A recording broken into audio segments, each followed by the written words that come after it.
आज दुनिया में अगर किसी देश का नाम सबसे ज़्यादा विवादों में आता है तो वो है इजराइल।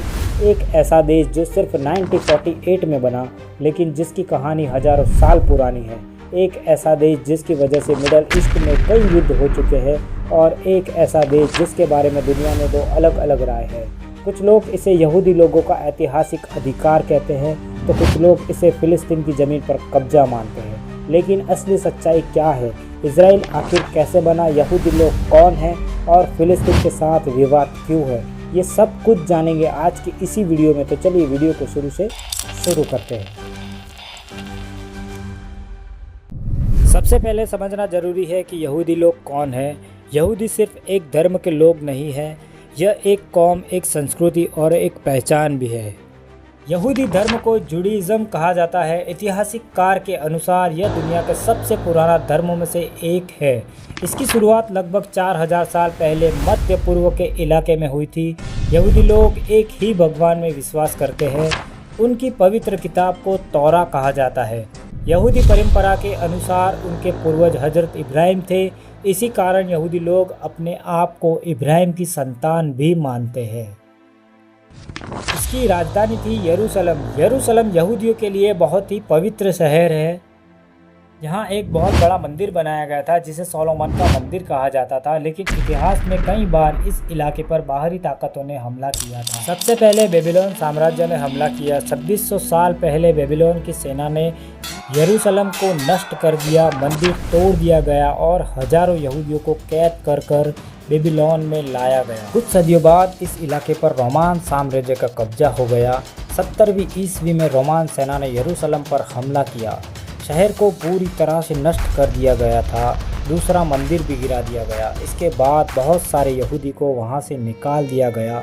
यहूदी दुनिया के अलग अलग देशों में फैल गए। इतिहास में इसे ज्यूइश डायस्पोरा कहा जाता है। करीबन 2000 साल तक यहूदियों का अपना कोई भी देश नहीं रहा था। सदियों तक यहूदी लोग दुनिया के अलग अलग देशों में रहते रहे, लेकिन कई जगहों पर उन्हें भेदभाव और अत्याचार का सामना करना पड़ा। जर्मन के तानाशाही हिटलर ने यहूदियों को अपना दुश्मन मान लिया। उसने लाखों यहूदियों को पकड़कर कैंपों में बंद कर दिया गया और उन्हें गैस के चैम्बर में मार दिया गया। इस घटना को इतिहास में हॉलोकॉस्ट कहा जाता है। ऐतिहासिककारों के मुताबिक इस घटना में करीब 60 लाख यहूदियों की मौत हुई थी। इसे इंसानी इतिहास की सबसे भयानक घटनाओं में से एक माना जाता है। हॉलोकॉस्ट के बाद दुनिया में ये मांग उठने लगी कि यहूदियों को अपना एक देश मिलना चाहिए।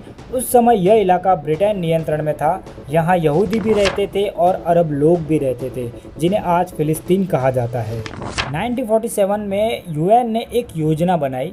इस योजना के अनुसार इस इलाके को 2 हिस्से में बांटना था। एक हिस्सा यहूदियों का देश इजराइल, दूसरा हिस्सा अरबों का देश फ़िलिस्तीन। लेकिन अरब देशों ने इस योजना को मानने से इनकार कर दिया।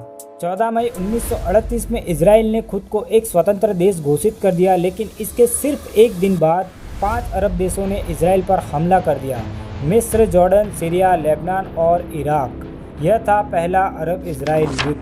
लेकिन हैरानी की बात यह है कि इजराइल ने ये युद्ध जीत लिया और पहले से ज़्यादा ज़मीन पर कब्जा कर लिया। यहीं से फ़िलिस्तीन की सबसे बड़ी समस्या शुरू हुई। लगभग 7 लाख फ़िलिस्तीन लोग अपने घर छोड़ने पर मजबूर हो गए। आज फ़िलिस्तीन मुख्य रूप से 2 हिस्सों में बटा हुआ है, गाज़ा पट्टी और वेस्ट बैंक। गाज़ा में लगभग 20 लाख लोग रहते हैं। यह दुनिया की सबसे घनी आबादी वाले इलाकों में से एक है।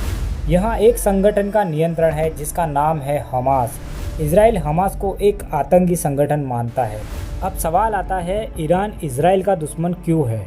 1979 में ईरान में एक बड़ी क्रांति हुई। इसे इस्लामिक रिवॉल्यूशन कहा जाता है।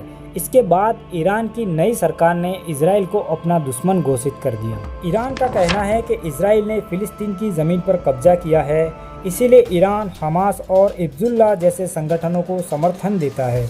इजराइल का आरोप है कि ईरान संगठनों को हथियार और पैसा भी देता है। इसी वजह से दोनों देश के बीच लगातार तनाव बना रहता है। इजराइल और फ़िलिस्तीन का संघर्ष सिर्फ ज़मीन का विवाद नहीं है। इसके पीछे हजारों साल का इतिहास, धर्म, राजनीति और पहचान की लड़ाई छिपी हुई है। और शायद इसी वजह से ये दुनिया की सबसे जटिल और लंबे संघर्षों में से एक माना जाता है। और इस कहानी का सच क्या है, ये फैसला इतिहास नहीं बल्कि आने वाला समय करेगा। फिर मिलेंगे नए टॉपिक और नई वीडियो के साथ, तब तक के लिए बाय।